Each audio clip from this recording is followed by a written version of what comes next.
Hello everybody, it is Emery48 here, and today's video is a little twist on Tier List Tuesdays. So I've wanted to go through TV shows and other things on this channel. I didn't really have a place to do it, but now I've kind of run out of tier lists to do.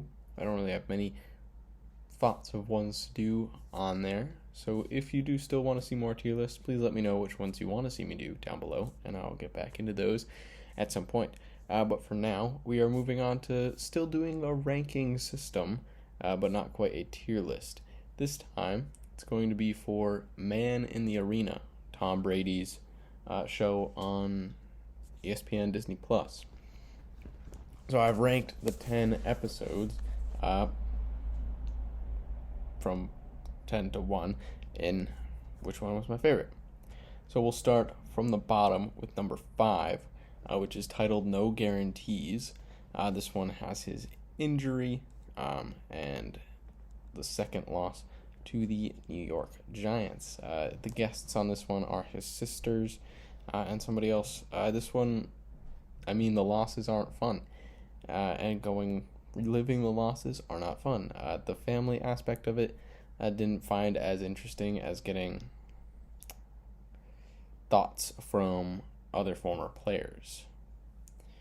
Coming next is number 8, which is Nobody's Business, and it's the third Super Bowl loss to the Eagles. This has physical and emotional recovery with his guru coach, and it also has Gronk. I thought it was cool having Gronk, but it would have been nice to have him on when they won.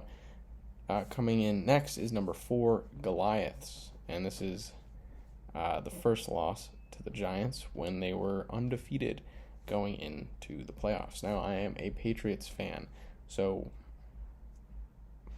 I'm not just coming into this as an NFL fan. It's tough rewatching Patriots failures, especially when they had such a good year that year and a very good team. Up next is number 2, and it's the second Super Bowl win. I was pretty young for this, so I don't really remember that one. And in terms of actual episodes, I just didn't find that one quite as entertaining. Coming in at number 10, or coming in next, is episode 10, the final episode, The Wheel.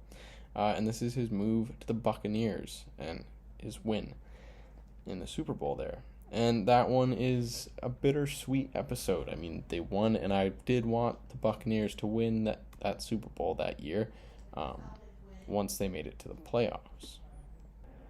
But it was still difficult watching him leave the Patriots, relive that. That was the bitter part. The sweet part was still the Super Bowl win and seeing how well he was gelling with the team down in Tampa. And that one also had Gronk as a guest, which was fun to hear his perspective on that.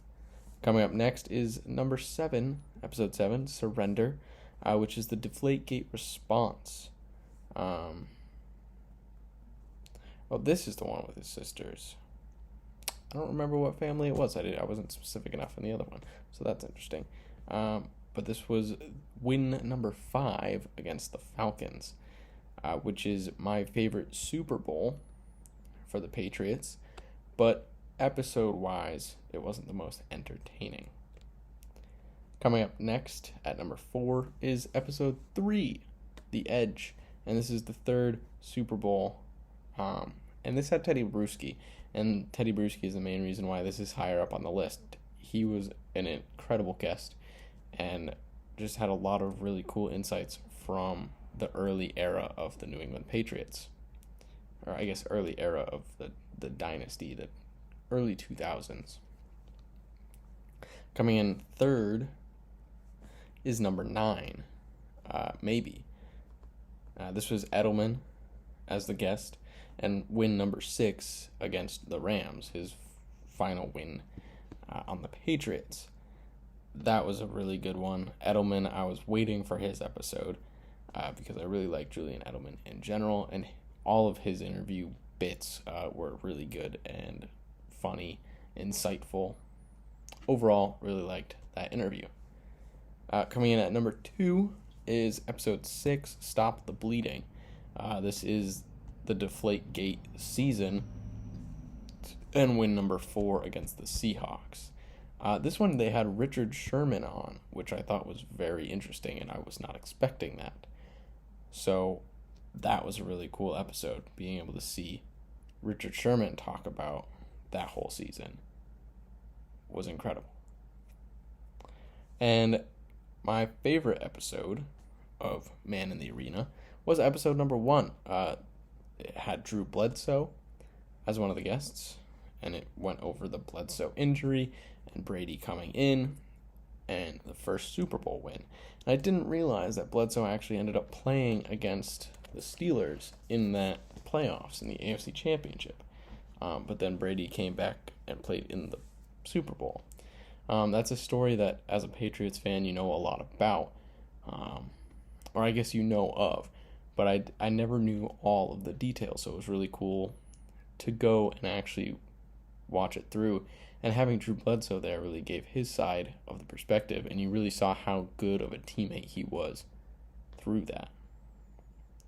That's my rankings for Tom Brady's Man in the Arena. If you like this concept, style of ranking video, please let me know down below. If you didn't, also let me know down below, and I'll see how I can change it. Thank you everyone so much for watching, and I hope you have a wonderful rest of your day.